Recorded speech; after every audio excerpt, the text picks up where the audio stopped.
This your boy DZ, man.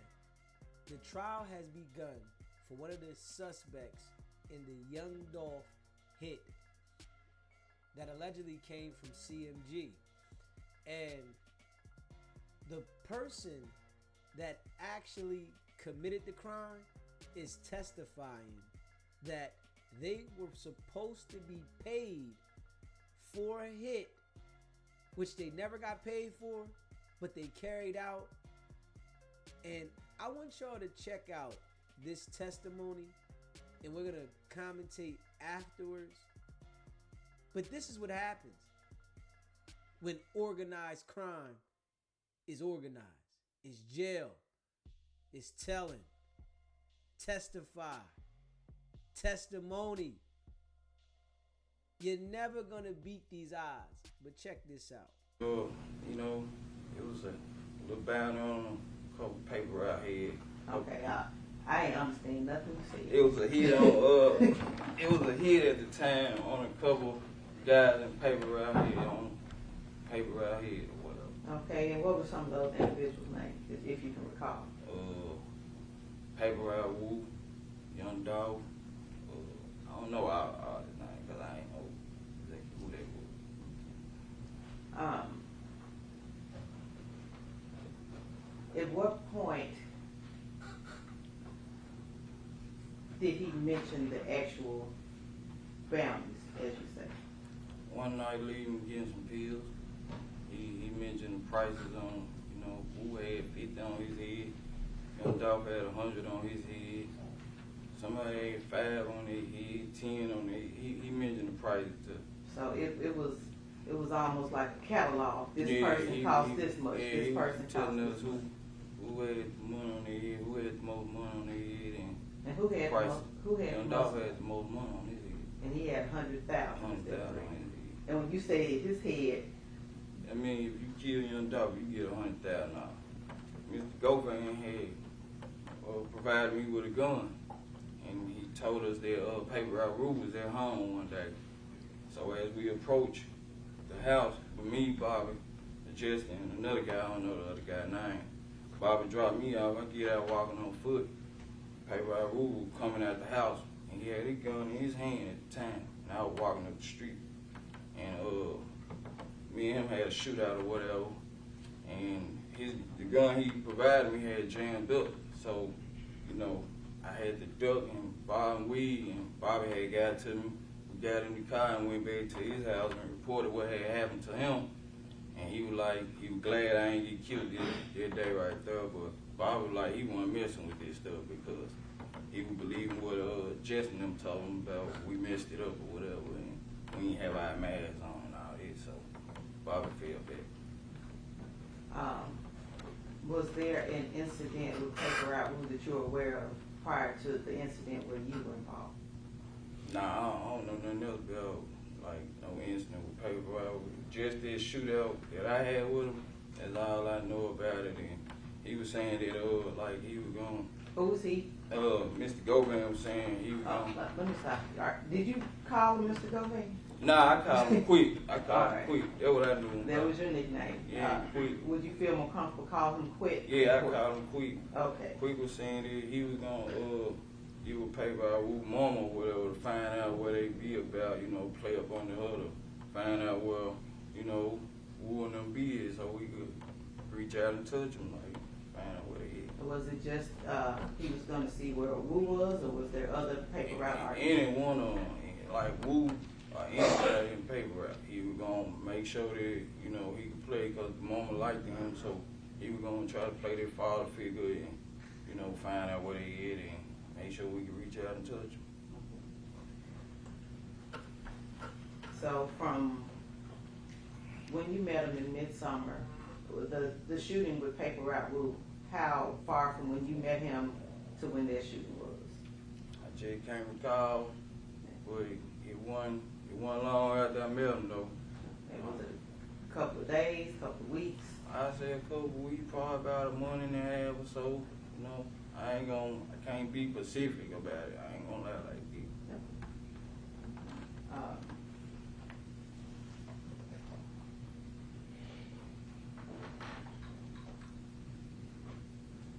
were you all looking for specific paper route empire artists? Yeah, we were looking for whoever we could find. So, you know, at the time like on certain days or what, like we were doing whatever we can. You know what I'm saying? In regards to the bounty, were there other conversations about the bounty? Well, after that incident with Paper Route Wood or whatever, and the gun jammed up, like, I think probably the next day I pulled up old Quick House or whatever and to buy some pills. And when I pulled up, it was a truck sitting in front of the house or whatever. Okay, what kind of truck? I can't remember. I ain't gonna lie. Like an SUV truck or F-150 truck? Like an SUV truck. Okay. But I pulled up and I got out and when he said, he was sitting up there with Juke. And he was like, here go a little C right here. Here go C right here. So Juke was like, hold up, man. We ain't doing no talking around these phones, you know, take these phones outside. Who said that? Juke. Before he got to talking, he was telling him, like, we ain't talking around no phone, take the phones outside. Who was he telling to take the phone? He telling Quick that. Okay. Take the phones outside. And did Quick take y'all's phones outside? Yeah, I gave him my phone. He set them outside on the trail or whatever. And came back in and was like, yeah, this little C right here, this was the one that, you know what I'm saying, shot your woo. And, hold on, you did a whole lot of whoop. well, you know, basically saying, this the one that shot it, woo. And, this one of the ones that I got the, you know what I'm saying, that I got on the business too.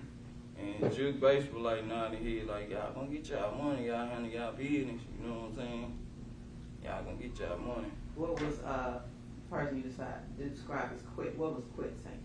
He was just letting him know that, you know, I was one of the ones that he got on the business, that he had to put the work in or whatever. Okay. That he hired for the Because I'm gonna need you to slow that down. He the one that hired on the business to do what now? To make one of these, get a hit, do the hit. Oh, do the hit. I'd like to pass you a photograph.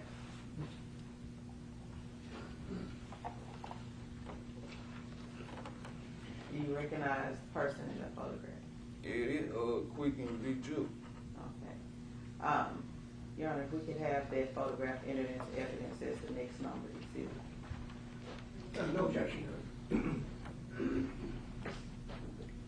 This is a picture of two gentlemen with white shirts, t-shirts on that's been described by the witness as Quick and Big Joe.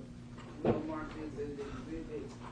Your Honor, before we publish, I would simply just ask if you have a time frame with this photo as far as authentication goes. Sure, let me mark it first. Mark this as exhibit 4 for this hearing.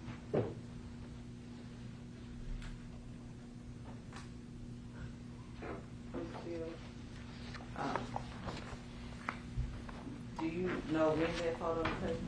Nah, I don't know nothing about that photo. I don't know when it was taken. That photo simply identifies the people you described Yeah. as Quick Quick and Juke. Juke, yes, ma'am. Any objection to No. permission to publish, Your Honor? Yes.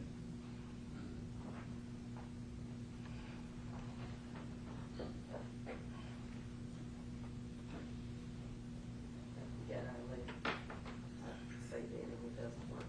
But the individual you described as Juke, is he on the left or right of this photo? From my angle, he's on the right, the big guy, right on the right. He's on the right. And the individual on the left, who is that? That's Quick. And Juke is the person, do you know his government name? Nah, now since I've been locked up, Anthony Mills, since I've been locked up. And Quick, you know it's Hernandez Gomez, is that correct? And there you go, man. At some point, I'm sure you all exchange phone numbers. Me and Quick, I Okay, never and had Juke no. you never had Juke's number? Nah, never had no contact with Juke, like how to get in touch with Juke. So any conversation about bounties went through Gomez, is that And correct? Go found the one that did all the talking. Okay. What name was Quick's saved into your phone? I hit it up on the bro. Bro? Okay. And how many different phone numbers did you He had 2 different numbers. have? But they were both on your opponent's group. Bro. All right. So at some point, there was more information given, I guess, about the bounties. Is that correct? Yeah, about the bounties. It was coming close to Thanksgiving or whatever. All right. Well, let's back up. Let's get back to sometime before it starts to get cool. Go back. Was there another individual that was brought into this? Justin who? Johnson. Okay. And how did you meet Justin Johnson? I met him through Quick as well. At what point did you meet him through Quick? Like around the time we did that, they hit on paper route Woo, and we went and shot at him. Like that was like my first initial meet with him around that time. And you said you met him through Quick or Mr. Govan. How did you meet him? Describe it. When they found out that Woo was at the house or whatever, me and Bobby would call, and he called Justin up too, and we all met up at his house. And who's he? Quick House. We all met up at Quick House, and me and Bobby jumped in one vehicle, and Justin and another guy jumped in another vehicle. But he was putting you all together. Yeah, Quick put all us together. Okay, you didn't know Justin before this day? No ma'am. Never seen him? Never seen him. Never met him. I knew nothing about him. All right, so some point we'll get to November, but what was your interaction with Justin over the course from when you met him? After we did that and the gun jammed over paper out Woo, Justin then went back and told Quick that me and Bobby so-called messed it up or whatever. So, Quick was like, y'all had y'all masks on. Justin them told him we ain't have our masks on. I ain't have my mask. Govan knew that this was going on, and he asked Right, you to have a he the mask. one gave me the gun to go out there. And he asked you to have a mask on. Right, he asked me Okay. that. And he was saying, like, Justin was telling him that we messed it up or whatever, and that's when Bob was like, he ain't doing nothing with nobody, he ain't getting involved in it or whatever, because Quick believe everything Justin them say, and, at that time, Quick basically was telling me, like, get with Johnson them, get with Justin them, and you know what I'm saying, handle the bid, and you want to get this money. Since Bobby acting like he acting, you know what I'm saying? I don't know what you said. Since Bobby acting like he acting, he told me to get with Justin and them, since Bobby had pulled out of it. Oh, Govan told you to get with Justin? Yeah, Quick told me to get with Justin. Okay. And what reason was he telling you to get with Justin? So we could find one of the people out any artists to get this money, and So, what would Govan gain out of you all getting a bounty or a hit on one of the paper route? he was getting a cut out of it. He supposed to got $10,000 for me. No matter who you hit or if it was... Nah, young Dolph, he supposed to get $10,000. I did $100,000. I did $50,000 out again. He was getting $10,000 out of it. So throughout the summer, going into the fall, did you and Justin and Govan ever meet? Yeah, we'll meet up over Quick House. Like, we'll go over Quick House, and that's what we always met up at, over Quick House. And then what was the purpose of meeting there? Really, like, we'll meet up over Quick House to talk about a lot of things, basically, about a bounty on somebody, finding somebody. Sometimes we'll watch the games over there. We'll be over there about a lot of things, basically. But for Govan, you wouldn't have met Justin. Nah, I wouldn't have met Justin if it wasn't for Quick. Prior to Mr. Govan telling you about bounties on these PRE individuals or rappers, artists, were you aware that there were bounties? No, ma'am. I had no idea about it. Were you aware of who the PRE artists were? I knew about Young Dolph, but I didn't know about none of these other artists or nothing like that. And how did you I had to Google them. Had to actually Google them. Once he told me, I had to really Google them to find out. So there will be, like throughout the summer, you all will meet and he will talk about the bounty. Talking about the battle on them. And first we like, man, I was thinking to myself, it's impossible to get Young Dolph, you know what I'm saying? Like, in the fact, But, you know, I was thinking to myself that was impossible. So, you know, I had to Google the other guys to see who they were. Oh, fast forward. Let's get to November. Look, it's the week before Thanksgiving. What was going on here? He was telling us, you know, they got turkey. Who was he? Quit, go van, quit. I mean, he was telling us that, you know, they had turkey drive. Each artist had a different day where they were doing turkey drive or whatever, and you know, that's our opportunity. We can make some shake then. Okay. When you say make some shake, what's shake? Like try to catch them and, you know, get money, do what he don't want to. Were you aware about this turkey drive prior to go and tell me that? Nah, cause I don't know nothing about what paper route do, so nah, I wasn't. Did you listen to their music before, or did you? I listen to Young Dolph, but I ain't listen to his artist. I ain't know who his artist was. I listen to Dolph though. So, Govan was telling you about the turkey drive. Right. He was telling me and just. I'm sorry. He was telling me and just. Were y'all together when he was telling you? Right. Eddie's out. Eddie's house. Did he mention the bounty? Did he mention the money? Well, we had already knew the prices on majority of their heads, basically. On everybody else doing the turkey drive, we had already knew the prices already. Including Dolph. Including Dolph. And let's go to November the 16th of 2021.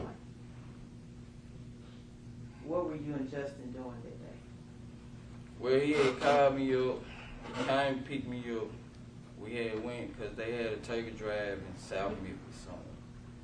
And me and him was out. We was riding, trying to get one of the artists that day that was doing the drive down there. And as we was out there, I got out on foot. And there was a lot of folks out there standing with guns or whatever. Justin was in the car. And he called me and told me that he had got a call that Young Dolph was at a gas station up the street from where we was at. So I ran back to the truck, and I jumped back in the truck. When we got to the gas station, Dolph was gone. So we rode around for a minute, then he dropped me back off at the house. And I laid down that night, and he was like, tomorrow we go back out and see what's up. So on the 16th, at any point, did you think, okay, maybe we have a shot at getting Dolph? Yeah, because we knew he was in town. We knew Dolph was in the city then, and we knew that tomorrow we were full-fledged then. We know we anything in shape right now. We gonna get somebody. We gonna strike. Tomorrow is our day. We gonna strike somebody. We gonna get lucky tomorrow. And at any point, did you all have this conversation with Mr. Govan? Yeah, we were telling him like we really getting close. We getting fed up with playing. We finna get somebody basically. And he was like, y'all do y'all thing. Y'all y'all business. And in return, you all were supposed to, you expected to be getting money, son. Right. Because that's what he promised you. Right. So let me ask you also, one of those, Justin, what did he do for a living? He was a rapper. At any point, did you all participate in a music video or anything? Yeah, I was called by Mr. Govan to be in the video because I don't know Justin like that. So I was in the video, but I didn't want to be in it, so I put a mask on my face. And when was this video shot? Like in summertime of 21. I can't tell you the exact date, exact month, nothing like that, But it was prior to, was that after it the was hit on after, Woo? It was after that one. Yeah, it was after the Woo hit. But prior to Dolph. Dog, right. Okay. We have a photograph that is before you, previously been shown to the defense counsel. Do you recognize the contents of that photograph? Yes, ma'am. And what is that photograph? This the photograph of us in front of the house where y'all found the car is shooting a rap video. And who's all in that video? Justin, I don't know the other two guys. Hernandez go over there, and I'm standing right behind Hernandez go over there with a mask on my face. Your Honor, if we could have that photograph and as evidence, that's the next number.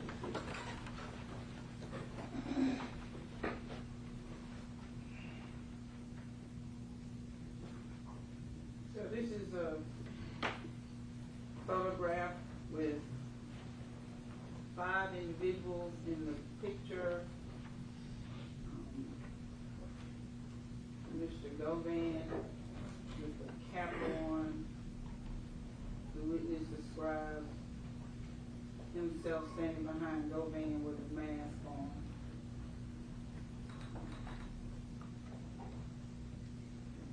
Individual with a red cap on. Is this Justin Johnson? Yes, fine. Justin Johnson in the picture with the baseball cap on, holding a stack of money. We'll mark this as exhibit 5 to this man.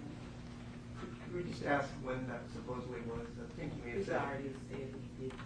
So he doesn't know this one? Hold on. Let's mark this and then you can ask your questions before.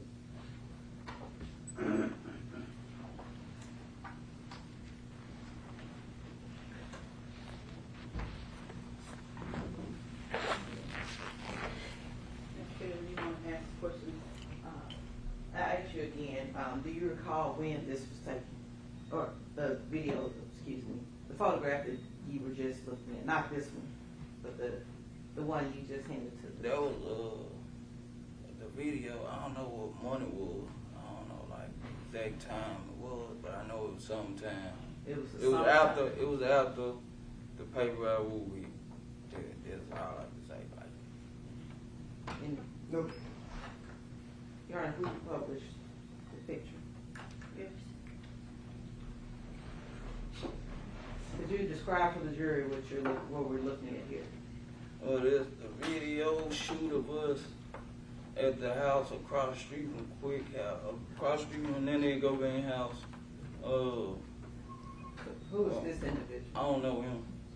Who is this? It's Justin Johnson.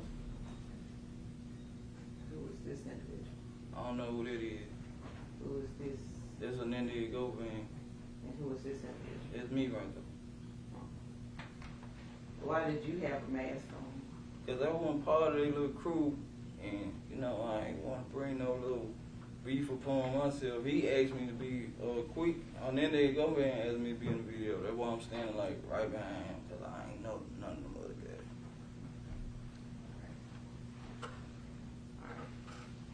So we're gonna, I know I'm doing some time warping. But this was summertime, we're gonna go back to November, at this point, November 17th, right?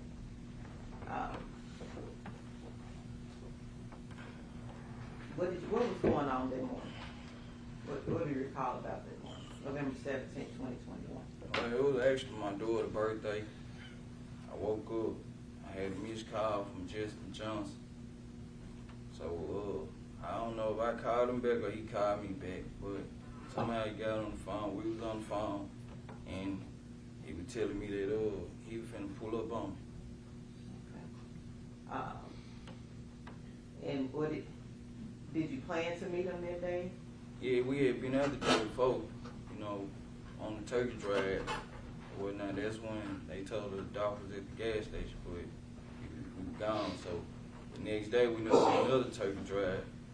So we were gonna get up that day and, you know, try to get to that turkey drive. So was this a Wednesday, would you say? If you recall? I can't recall. It was a November 17th, 17th. my daughter's birthday. Alright, so how long from when you received a call from Justin to when he came to get you? He was close by, so it was like a couple minutes. 'Cause he was close by. It wasn't long. He was close by. And I don't know if I asked you before, but how far from Mr. Govan's house to your house? How was that far? Nah, it wasn't far. A couple minutes. It wasn't far. So he wasn't far from you because he came pretty quickly once he Yeah, said he was on the way. came fast. Okay. And when he arrived, what type of vehicle was he? He was in a white Mercedes Benz.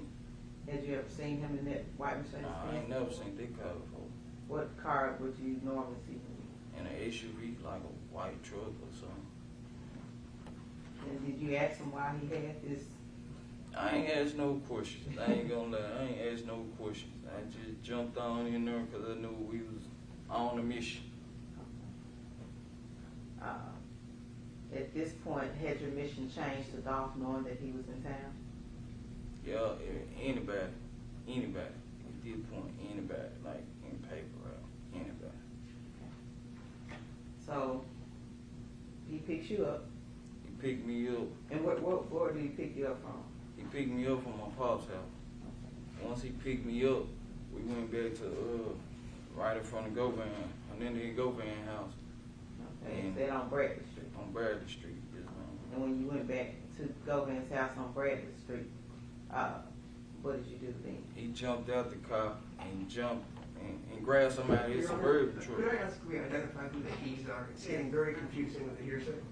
I think Ms. Taylor was going to do it. She's been doing a pretty good job at We've got a it. lot of theys and he's, and it's very confusing. That's why I asked. So the he that jumped out the car, who was the he? Justin Johnson jumped out the car and he jumped out the white Mercedes Benz and grabbed something out of his SUV that he had parked by across the street from where his house is, right?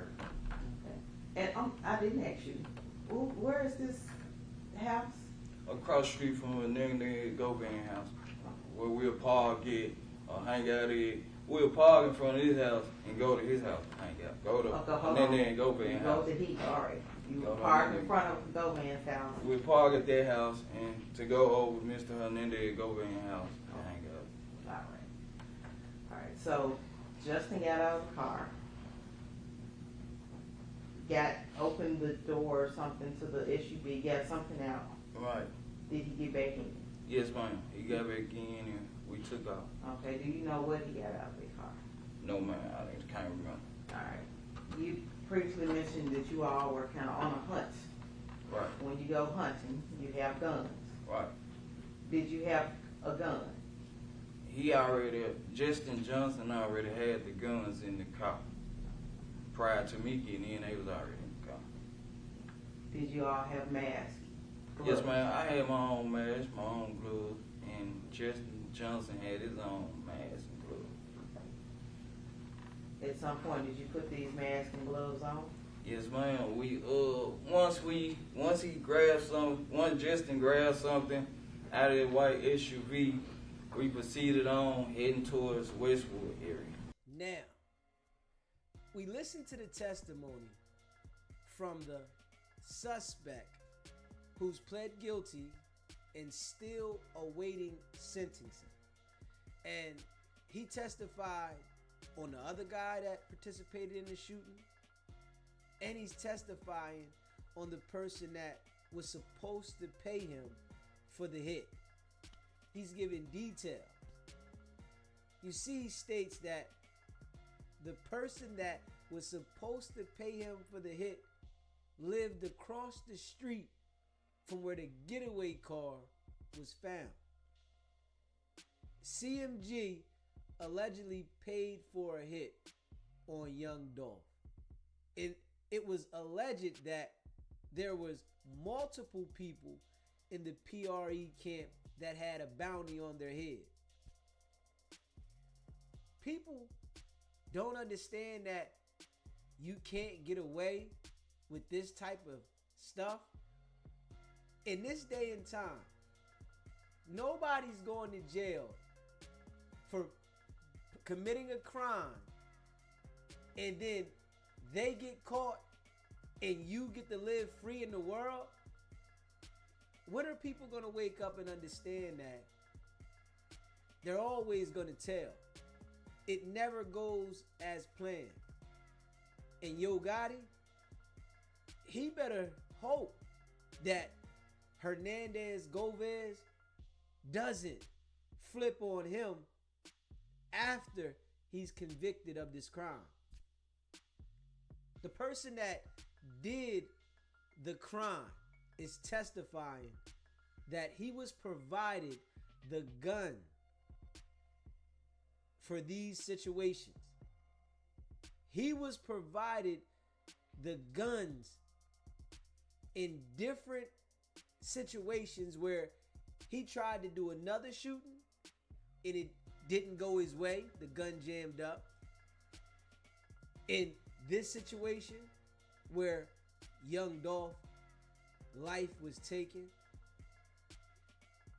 when are we going to start learning and understanding that you can't win with that type of mind state?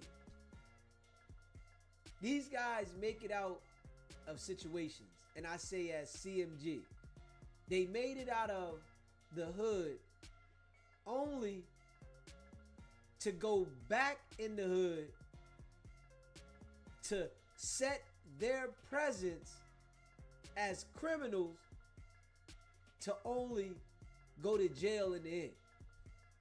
Yo Gotti gotta watch out now, because they're coming for Yo Gotti.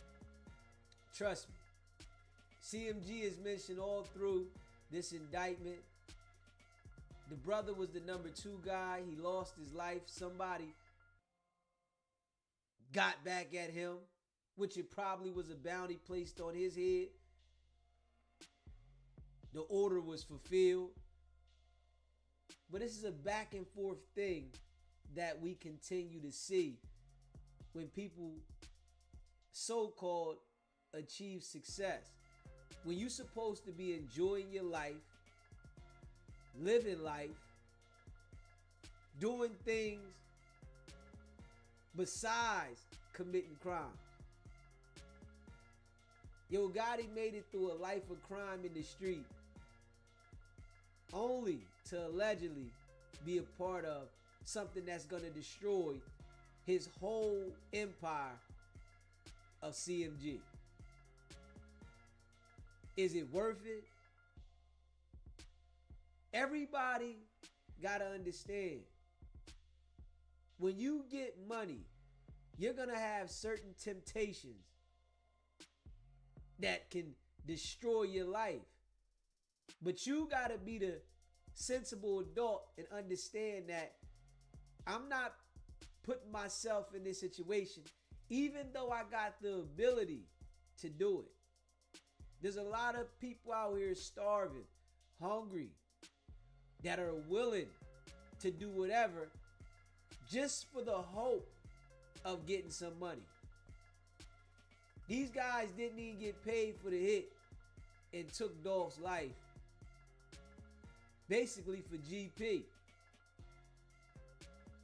And then they're telling. And then you have the person that actually participated in the crime detailing when Jook came over to the house, what he was supposed to be paid, who provided him the firearms, different attempts on other people's lives.